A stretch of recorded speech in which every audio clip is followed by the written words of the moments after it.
আসলে ইতিহাস বলে কোনো নির্যাতন, নিপীড়ন, হত্যাযজ্ঞ এসব করে কেউ কোনোদিন পার পায় না, পার পেতে পারে না। আজকে যারা এই অপকর্মগুলি করছে, যারা নির্যাতন নিপীড়ন করছে, তারা কারা, তাদের পরিচয় আপনি আমি আমরা সবাই জানি। স্বাধীনতা বিরোধী অপশক্তির দূষর তারা। এই বিচারের, তাদের এই অপকর্মের জবাব তাদের দিতে হবে এই বাংলার মাটিতে। আপনাকে অসংখ্য ধন্যবাদ, আপনি আমাদের সাথেই থাকুন। এখন সব শেষে এখন সুনামগঞ্জ জেলা ছাত্রলীগের সহ সম্পাদক মেহেদী হাসান সাকিবের কাছে যাচ্ছি।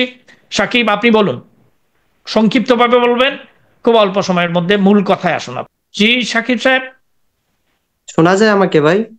জি জি, বলুন, আপনি বলুন। আসসালামু আলাইকুম, আমি মেহেদী হাসান সাকিব, সুনামগঞ্জ জেলা ছাত্রলীগের সহ সম্পাদক।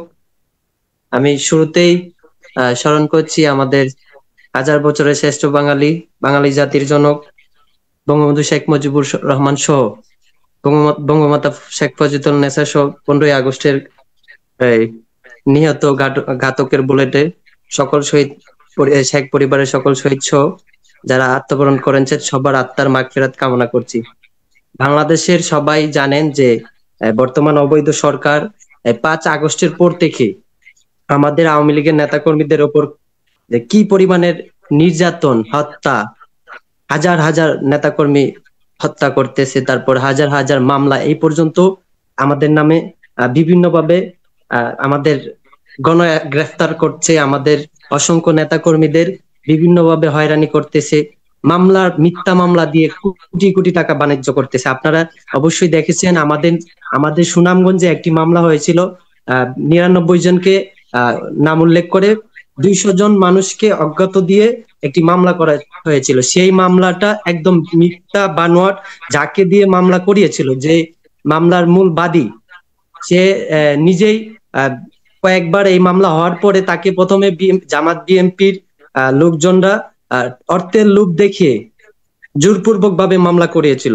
পরবর্তীতে তিনি কয়েক দফায় আদালতে হাজির হলে মামলাটা তুলে নেওয়ার জন্য তারপরে তাকে বিভিন্ন ধরনের বাধা দেওয়া হয়। গত কয়েকদিন আগে তিনি বা মামলার বাদী কোর্টে উঠেছিল, তখন ওই যে বিএনপির নেতাকর্মীরা, জামাতের নেতাকর্মীরা তাকে প্রকাশ্যে কোর্ট প্রাঙ্গণ থেকে অপহরণ করে তুলে নিয়ে যায়। পরবর্তীতে গতকালকে আমরা দেখেছি মামলার যে আহত ব্যক্তি, যে মামলা করেছিল, ওই আহত ব্যক্তির বাদীর ছোট ভাই সে লাইভে এসে প্রকাশ্যে সবার মুখ উন্মোচন করে দিয়েছে যে তাকে ব্যবহার করে মানুষ কোটি কোটি টাকা, একজন সাংবাদিককে উল্লেখ করে তিনি আরো অসংখ্য মানুষের নামে অভিযোগ তুলেছেন ফেসবুক লাইভে এসে, যেটা আমাদের ভেরিফাই পেজেও পোস্ট করা হয়েছে। এবং কি সুনামগঞ্জের এমন কোনো মানুষ বাদ নেই ওই মামলাটা নিয়ে। এখন সবাই জানে যে এটা একটা মিথ্যা বানোয়াট ষড়যন্ত্রমূলক মামলা দেওয়া হয়েছে। এবং বাদী পক্ষ থেকে তারাও চেষ্টা করতেছে বারবার পুলিশের কাছে, আমাদের সদর থানায় কয়েক দফায় আপোষনামা দেওয়ার পরও ওই মামলাটা তারা আপোষনামাটা গ্রহণ করছে না। তারপরেও আমাদের অসংখ্য নেতা কর্মীদের গ্রেফতার করতেছে, এখনো জেল হাজতে আছে। আমাদের সাবেক এমপি, মন্ত্রী সহ কয়েকজন জেল খেটেছে। এবং আমরা অসংখ্য মায়ের ছেলেরা, তারপর অনেকেই আমরা এই বিপদগ্রস্ত, এই যে ঘর বাড়ি ছাড়া আজকে এই যে এইভাবে মিথ্যা মামলায় শিকার হয়েছি। আমি আপনার মেহেদী হাসান, এই যে যাকে বিএনপির জি লোকজন আদালত থেকে যাকে অপহরণ করলো, জি যে ওই ব্যক্তিটির নাম জানেন? যাকে দিয়ে, যার নাম ব্যবহার করে ওখানে মামলা করা হয়েছে। নজরুল ভাই, আমি শুনি ওই না, যে আরেকবার বলেন। আপনি বললেন না একটু আগে যে আদালত থেকে অপহরণ করছে বিএনপি জামাতের মানুষেরা জি, একজনকে। ওখানে এটা তাকে প্রকাশ্যে অপহরণ করে নিয়েছে, এটা প্রথম আলো সহ যাকে কয়েকটা অপহরণ নিউজ। করা হয়েছে তার নামটা বলতে পারেন? হ্যাঁ, মামলার বাদীকে অপহরণ করে নিয়ে গেছে। মামলার বাদী, বাদী আমি মোহাম্মদ হাফিজ বাদীর মিয়াকে নামটা আপনার সে কোর্টে এসেছিল আমাদের নামে যে মামলা হয়েছে সেটা আপোষনামা দাখিল করার জন্য। তো যখনই আমি ওই বিএনপির ব্যক্তির নেতাকর্মীরা শুনতে পেরেছে, জামাতের নেতাকর্মীরা শুনতে পেরেছে, যারা আমাদেরকে এই ষড়যন্ত্রমূলক মামলাটা জোরপূর্বক ভাবে বাদীকে দিয়ে করাইছিল, তারাই আবার ওই বাদী যখন মামলাটা আপোষনামা দাখিল করতে আসছিল, তখন ওই বিচারকের এজলাসের সামনে থেকে তাকে উঠায় নিয়ে নিয়ে গেছে অপহরণ করে, প্রকাশ্যে আচ্ছা পিটিয়ে। এটা প্রথম আলো আচ্ছা সহ ঠিক। কয়েকটা মিডিয়াতে নিউজ হয়েছিল। এবার পর তিনি এইভাবে তিনি মনে করেন এখনো আরো। মুক্ত নন। তিনি জি এখনো মুক্ত নন। তিনি জি এখনো না, মুক্ত নন। এখন মুক্ত মুক্ত তো ওই দিনই কিছু সাংবাদিকের মাধ্যমে তিনি ওইখান থেকে মুক্ত হয়ে এসেছেন আর কি, আমরা যেটা শুনলাম। বাদীর লাইভের বাদীর ছোট ভাইয়ের লাইভ ফেসবুকে এসে সেটা বলেছেন, আমাদের ক্লিয়ার আচ্ছা, করেছেন। এই প্রকাশ্যে আদালত প্রাঙ্গণ থেকে তাকে যখন অপহরণ করা হলো, তো যারা করেছেন তারা তাদের নাম জানেন উল্লেখযোগ্যদের না, মধ্যে আমি যার তাদের নাম নেতৃস্থানীয়? জানি না, তবে আমি যে বাদীর বাদীর যে বাদীর যে ছোট ভাই তার সাথে আমার আজকে একটু আগে কথা হয়েছিল, এবং অনেকের কাছ থেকে আমি শুনতে পেরেছি তারা জামাত বিএনপি পন্থী, তবে কারো নাম এখানে জানা যায়নি। আচ্ছা, আচ্ছা, আচ্ছা। আমাদের আপনি সুনামগঞ্জে অসংখ্য নেতা কর্মীদের, আপনারা অবশ্যই জানেন, সবচেয়ে মর্মান্তিক ঘটনা যেটা আমাদের ছাতক উপজেলায় আহ, আমাদের যুবলীগের এক নেতার বাড়িতে 5ই আগস্টের দিন তাকে হত্যা করার উদ্দেশ্যে তার বাড়িতে গিয়ে এক মায়ের অতর্কিত হামলা করে এক মায়ের চোখ অন্ধ অন্ধ করে ফেলেছে, যেটা বাংলাদেশের সবাই মোটামুটি জানে, এবং কি এটাই সবচেয়ে আমাদের সুনামগঞ্জের মধ্যে মর্মান্তিক দুর্ঘটনা। অসংখ্য আমাদের জেলা আওয়ামী লীগের পার্টি অফিস সহ আমাদের অসংখ্য নেতাকর্মী, যেটা বললে যেহেতু এটা সংক্ষিপ্ত আমাদের লাইফটা একদম শেষ পর্যায়ে, যদি বলতে যাই আমি আমি আমাদের এত পরিমাণের যে নেতাকর্মীদের উপর যে হামলা করা হয়েছে, তারপর আমাদের বাড়িঘর ভাঙচুর করা হয়েছে, সেটা বলতে গেলে অনেক সময় লাগবে। এবং আমি শহীদ নূর হোসেন দিবস উপলক্ষে আমরা একটি প্রোগ্রামে গিয়েছিলাম ঢাকায়।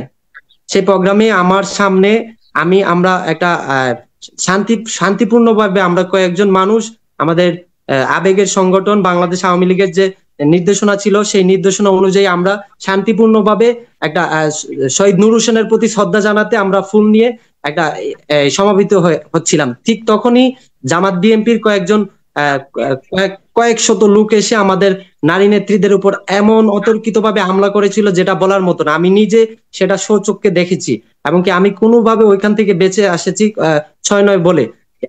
আমি দেখেছি সেখানে আমাদের যখন 8-9 জন মহিলা নেত্রীদের এভাবে অতর্কিতভাবে লাঞ্ছিত করতেছে ওপেনলি, সেটা বাংলাদেশের মানুষই দেখেছে, কয়েকটা মিডিয়াতেও প্রকাশ হয়েছে। তখন আমি ওইখানেই দাঁড়িয়েছিলাম। একজন ব্যক্তি, বয়স্ক মুরব্বী, তার বয়স 70 থেকে 75 হবে, তিনি এসে প্রতিবাদ করতেছিলেন যে তারা মেয়ে মানুষ, তাদেরকে ছেড়ে দেন। কেন তিনি এই কথাটা বললেন? তাকে দালাল দালাল বলে প্রকাশ্যে তাকে এইভাবে বঙ্গবাজারের নিচে পিটিয়েছে, যা শুধু উনি প্রতিবাদ করেছিলেন। এভাবে অসংখ্য ঘটনা ঘটে যাচ্ছে যেটা বাংলার আপনার মানুষ জানে না। আপনি আপনার এই আমরা মানে নির্যাতন নিপীড়নের গল্প আপনার কাছ থেকে আমরা শুনলাম। আমরা নিজেরাও সামাজিক যোগাযোগ মাধ্যম, ছাড়া এই যে আমাদের মহিলা নেতৃবৃন্দের উপর নির্মম অত্যাচার সেদিন হয়েছে 10ই জানুয়ারি নূর হোসেন দিবসে, সেগুলো আমরা বাংলাদেশের কিছু কিছু টেলিভিশনও প্রত্যক্ষ করেছি। এছাড়া সামাজিক যোগাযোগ মাধ্যমে বিস্তারিত আমরা দেখেছি। তো আপনাকে অসংখ্য ধন্যবাদ। আবার কোনো এক সময় কথা হবে। আপনি থাকুন আমাদের সাথেই। আমরা অনুষ্ঠানের একবারে শেষ প্রান্তে আসছি। প্রিয় দর্শক, আমরা এতক্ষণ দেশের বিভিন্ন প্রান্তে নির্যাতিত বঙ্গবন্ধুর আদর্শের সৈনিকদের নির্যাতিত হওয়ার গল্প শুনলাম।